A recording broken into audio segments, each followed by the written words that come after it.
ഇന്നിപ്പം 2 കേസിലാണ് ശിക്ഷിച്ചിരിക്കുന്നത്. 2 കേസിനകത്തും വിക്ടിംസ് പറയുന്നത് 13, 14 വയസ്സുള്ളവരാണ്. എല്ലാം 2021 ചടയമംഗലം പോലീസ് സ്റ്റേഷൻ്റെ അതിർത്തിയിലുള്ള കേസാണ്. ചടയമംഗലം പോലീസ് സ്റ്റേഷനിൽ. അതിനകത്ത് ഒരു കേസിനകത്ത് പ്രതി എന്ന് പറയുന്നത് 24 വയസ്സ്, ഇപ്പം 27, 28 വയസ്സേ ഉള്ളൂ. മറ്റൊരു കേസിനകത്ത് പ്രതി എന്ന് പറയുന്നത് അന്നത്തെ സമയത്ത് ഈ പ്രതിക്ക് 61 വയസ്സുണ്ട്, കുട്ടിക്ക് അതിന് 13 വയസ്സുണ്ട്. അതെന്ന് പറയുന്നത് ഇയാൾ അത് വീട്ടിൽ കൊണ്ടുപോയിട്ട് ഇങ്ങനെ സെക്ഷൽ ഇൻ്റർകോഴ്സിന് ശേഷം ഈ കുട്ടിക്ക് പൈസ കൊടുക്കും. കുട്ടിക്ക് പൈസ കൊടുക്കും, 100 രൂപ വീതം കൊടുക്കും, ആരോടെയും പറയരുതെന്ന് പറയും. അപ്പോൾ അങ്ങനെ ഈ കൊച്ചുകുട്ടികളാകുമ്പോൾ സ്വാഭാവികമായിട്ട് ഇല്ല പൈസ വാങ്ങിക്കൊണ്ട് പോകുന്നു, എന്തെങ്കിലും സ്കൂളിൽ ചെന്ന് ഐസ്ക്രീമൊക്കെ മേടിക്കുന്നു. പക്ഷേ ഇതെല്ലാം റിവീലാവുന്നത് എപ്പോഴാണ്? ഈ കൗൺസിലർ ടീച്ചേഴ്സ് അവരിങ്ങനെ ക്ലാസ് എടുക്കുമ്പോൾ അങ്ങനെ അവർക്കൊന്നേരം ഒരു ബോധം ഉണ്ടായിട്ടാണ് കുട്ടികളെല്ലാം വെളിപ്പെടുത്തുന്നത്. അങ്ങനെയാണ് പല കേസുകളും വരുന്നത് പോലും. അപ്പോൾ അതുകൊണ്ട് ഈ കുട്ടികളുടെ ഇന്നസെൻസി കൊണ്ട് യഥാർത്ഥത്തിൽ ഇവരെ എക്സ്പ്ലോയിറ്റ് ചെയ്യുകയാണ് ഈ പറയുന്ന പ്രതികൾ. അതായത് അയാളുടെ പേര് സുന്ദരൻ ആചാര്യ എന്ന് പറയുന്നത്. ആ സുന്ദരൻ ആചാര്യ എന്ന് പറയുന്ന ആളെന്ന് പറയുന്നത് 61 വയസ്സുള്ള ഒരാളാണ്. ഇപ്പോൾ 65 ഇയേഴ്സ്, ഇപ്പോൾ ഏതാണ്ട് 65 വയസ്സായി. അപ്പോൾ ഇതെന്ന് പറയുന്നത് ഇപ്പോൾ ഈ പോക്സോ കോടതികൾ അങ്ങനെ ശിക്ഷിക്കുന്നത് കൊണ്ടാണ് മറ്റുള്ളവർക്കൊരു മെസ്സേജ് ആയിരിക്കും സൊസൈറ്റിയിൽ. കാരണം ഇത് ശിക്ഷിച്ചില്ല എന്നുണ്ടെങ്കിൽ നാളെ ഇത് റിപ്പീറ്റ് ചെയ്യാൻ സാധ്യത. അതുകൊണ്ടാണ് ഈ നിയമം ഇങ്ങനെ കൊണ്ടുവന്നത്. 2012 ഇങ്ങനെ ആക്ട് കൊണ്ടുവന്നത് തന്നെ എന്തിനാണ്? അതായത് ഈ പറയുന്ന ഭാവിയിൽ ഈ കുട്ടികളെ എക്സ്പ്ലോയിറ്റ് ചെയ്യാൻ പാടില്ല. അതുകൊണ്ടാണ് minimum 20 years, that means less than 20 years, not less than 20 years എന്ന് പറയുന്നത്. അതായത് കൺവിക്റ്റ് ചെയ്യണം. സെക്കൻഡ്, അതായത് അഗ്രിവേറ്റീവ് പെനട്രേഷൻ ഉണ്ടെങ്കിൽ. അങ്ങനെയാണ് ഇപ്പോൾ ഈ രണ്ടും അങ്ങനെയുള്ള കേസ് ഉണ്ടാക്കുന്നത്. വളരെ നിർഭാഗ്യം എന്ന് പറയുന്നത് ഈ 61 വയസ്സുള്ള ഒരാളൊക്കെ എന്ന് പറഞ്ഞു കഴിഞ്ഞാൽ അധികം സ്വന്തം കൊച്ചുമകളുടെ പ്രായമുള്ള ഒരാളാണ്. അത് മനസ്സിലാക്കുന്നത്.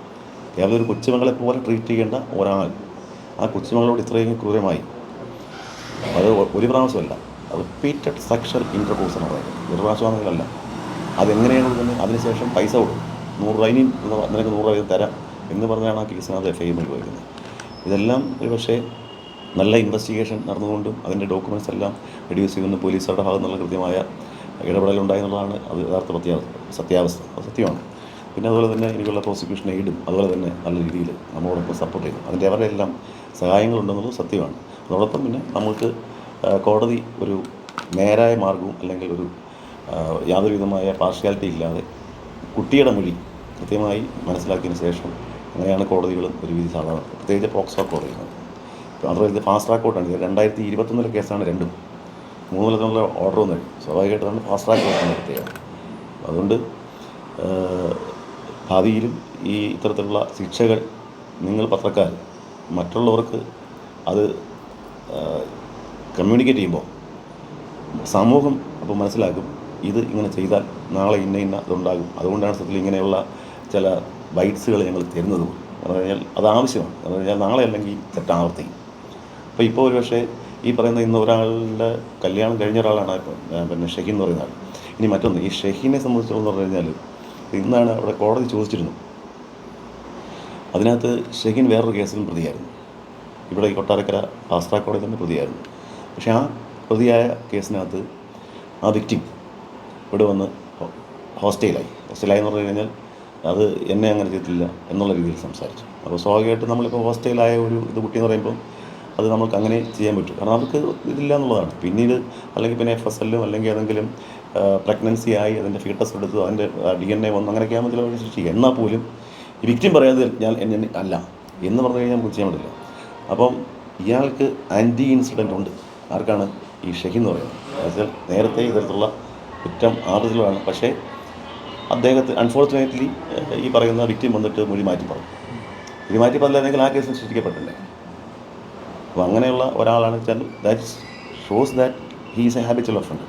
കാരണം ഇതിന് മുന്നേ കേസുണ്ട്. കാരണം ഇങ്ങനെയുള്ള കുട്ടികളെ കൊണ്ടുപോയി സ്വാഭാവികമായിട്ട് ഇതെന്ന് പറഞ്ഞു കഴിഞ്ഞാൽ ആ ഒരു ഈ ഷെഹീൻ്റെ കേസിനകത്ത് ആ കുട്ടി ഒരു ദിവസം ഈ ഷെഹീൻ്റെ പിന്നെ ഈ കുട്ടിയുടെ വീട്ടിൽ ചെന്നു. അവർ അച്ഛനുമായിട്ടൊരു ആൾട്ടർക്കേഷൻ, അത് വാക്കുതർക്കം ഉണ്ടായി. പക്ഷേ തൊട്ടടുത്ത ദിവസമാണ് ഈ അച്ഛനും അമ്മയും കൂടെ തൊട്ടടുത്ത് ആടിന് വെള്ളം കൊണ്ടുവന്ന സമയത്ത് വെള്ളം പിടിച്ചിറക്കി കൊണ്ടു പോയി ഒരു കർഷക യൂണിറ്റിൽ കൊണ്ടുപോയി പിറ്റേന്ന് 5 മണിക്ക് അവിടെ കൊണ്ടിറക്കി വിടുന്നത്.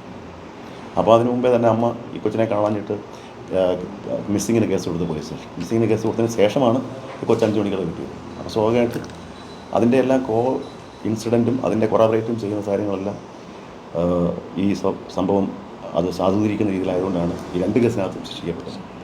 അപ്പോൾ എനിക്കുള്ളതെന്ന് പറയാനില്ല, ഇതേ ഉള്ളൂ. അതിനുശേഷമാണ് ഇയാൾ വിവാഹം കഴിക്കുന്നത്. അതിനുശേഷമാണ് കഴിക്കുന്നത്. അതിനുശേഷമാണ് വിവാഹം കഴിക്കുന്നത്. അപ്പോൾ അതൊന്നും അറിയുന്നില്ല. അപ്പോൾ അതിനുശേഷം വിവാഹം കഴിച്ചതിന് ശേഷം, അപ്പോൾ അതുകൊണ്ട് ഞാൻ പറഞ്ഞത് ഇതെന്ന് പറയുന്നത് സൊസൈറ്റിക്ക് ഒരു മെസ്സേജ് കൊടുക്കുകയാണ്. അത് എന്താണ്, ഇങ്ങനെ ഒരു ശിക്ഷ കൊടുത്തത്, പ്രത്യേകിച്ച് പോക്സോ ആക്ട്. നമ്മുടെയൊക്കെ കുഞ്ഞുങ്ങൾക്ക് നാളെ ഇത് ഉണ്ടാകാതിരിക്കണമെങ്കിൽ ഇതുള്ള ശിക്ഷകൾ, എസ്പെഷ്യലി പോക്സോ കേസുകൾക്ക് തീർച്ചയായിട്ടും ഉണ്ടാകും എന്നെനിക്ക് പറയാനുള്ളൂ.